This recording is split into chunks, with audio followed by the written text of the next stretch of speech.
mereka ini yang bahan-bahan alami yang kita makan ini, Bapak sekalian, itu cepat bekerjanya ke tubuh kita kan.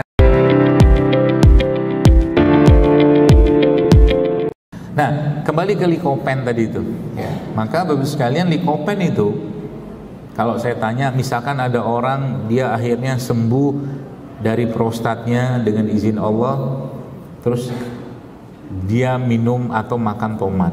Tapi tomat tadi jangan di blender ya, dimakan ya. Jadi mulai biasakan jangan semua tuh di blender, nanti enzim kita nggak kerja ya. Jadi buah-buahan juga jangan hobinya di blender, semua di blenderin ya, naik nanti gulanya ya.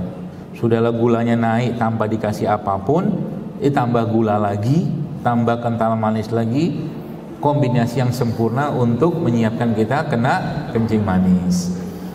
Terus ditanya 3 bulan, kok gula darah saya naik gitu kan? Makan minum apa? Makan minum jus buah tiap hari gitu loh.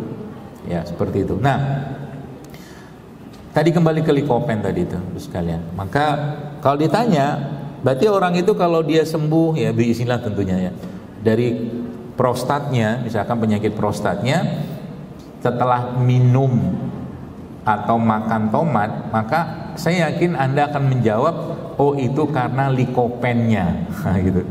Karena kan kita tahu bahwa dalam tomat ada likopen kan gitu kan pemahamannya. Padahal asli bukan seperti itu ya.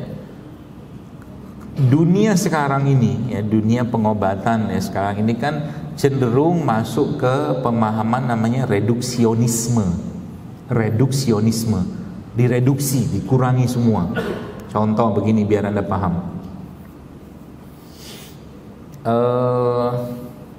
Apa ya? Sebulan mungkin ada satu bahan anti nyeri namanya paracetamol, Anda pasti tahu. Sakit kepala itu kan. Nah, paracetamol ini Bapak sekalian, dia kan single compound ya, atau mungkin senyawa tunggal.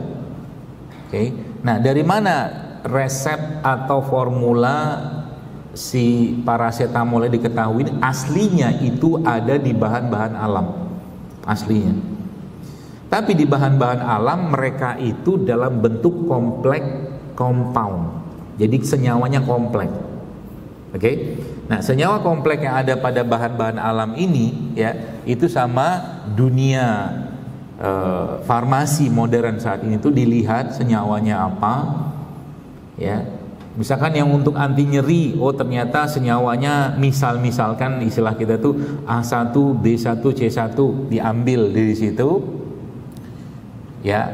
Kemudian dibuatlah dibuat sintetiknya, jadikan namanya paracetamol. Sampai sini paham ya? Nah, paracetamol yang Anda makan itu kira-kira dosisnya atau miligramnya berapa? Standarnya kan rata-rata 500 miligram kan?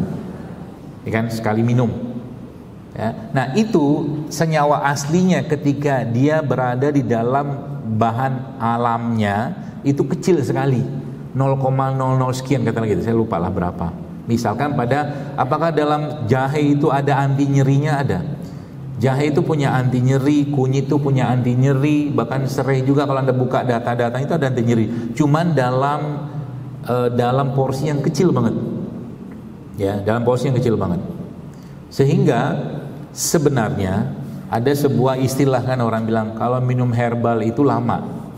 Ya kan? Pernyataan ini buat saya bisa benar bisa enggak. Ya, bisa benar atau bisa juga tidak berlaku pada semua orang juga. Ya, kalau begini caranya. Ini ilmunya ya. Jadi ketika Anda minum jahe, kunyit, serai, lengkuas, apalagi itu kapulaga, bunga lawang, segala macam lah, kunyit putih, kunyit hitam, segala macam itu, mereka tuh ketika masuk badan kita, sekalian, aslinya tuh bukan cuman mentargetkan melakukan satu tindakan satu saja. Contoh begini. Ketika Anda sakit kepala, ya, Anda sakit kepala, dan Anda sudah terbiasa makan atau minum herbal, ya. Artinya badan terjaga, makanan terjaga. Maka ketika Anda makan itu, Bapak Ibu sekalian, si herbal tadi itu dia membersihkan semua, menguatkan lagi. Yang mana nggak seimbang tuh dia kayak punya otak, mereka tadi itu, ya. Si rimpang atau herbal atau rempah-rempah tadi itu, dia dalam porsi yang tidak banyak kita makan juga kan. Ini diperbaiki, diseimbangkan segala macam kayak begitu.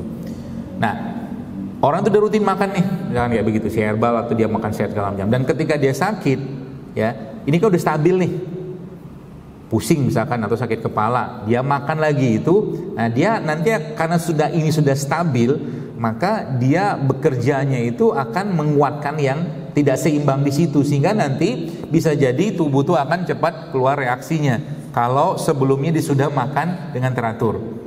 Paham sampai sini ya? Contoh nih, mungkin saya kemarin kapan hari, jadi gini, ketika Anda minum paracetamol, lagi pusing, lagi sakit kepala, minumlah gitu kan misalkan.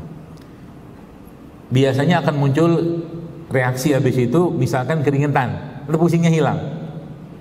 Betul gak? Kan? Nah, itu reaksi yang muncul dari situ itu juga bisa Anda dapatkan kalau Anda makan herbal tadi sebenarnya. Apalagi dengan sebelumnya Anda sudah rutin.